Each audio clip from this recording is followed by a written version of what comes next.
ഗാസയിലെ പ്രതിസന്ധി പരിഹരിക്കാൻ ലക്ഷ്യമിട്ട് US പ്രസിഡന്റ് ഡൊണാൾഡ് ട്രംപ് മുന്നോട്ട് വെച്ച 21 ഇന സമാധാന പദ്ധതി അന്താരാഷ്ട്ര തലത്തിൽ വലിയ ചർച്ചകൾക്കും സംശയങ്ങൾക്കും വഴി തുറന്നിരിക്കുകയാണ്.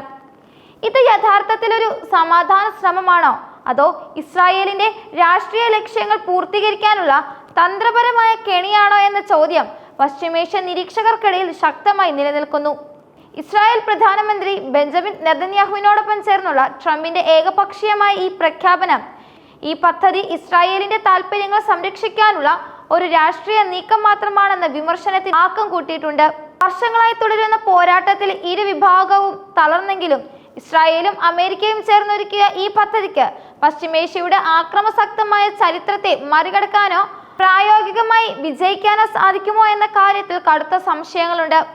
ഈ ധീരമായ ശ്രമം യഥാർത്ഥത്തിൽ സമാധാനത്തെക്കാൾ ഇസ്രായേലിന്റെ ആധിപത്യം ഉറപ്പിക്കാനുള്ള ഉപകരണമായി മാറാനുള്ള സാധ്യതകളാണ് നിലനിൽക്കുന്നത്. ഈ പദ്ധതിയെക്കുറിച്ച് ആശങ്കകൾ ഉയർത്തുന്ന 5 പ്രധാന കാരണങ്ങളാണ് ഇപ്പോഴുള്ളത്. ആദ്യത്തേത് ഇരു വിഭാഗങ്ങൾക്കിടയിലെ അഗാധമായ വിശ്വാസക്കുറവ്.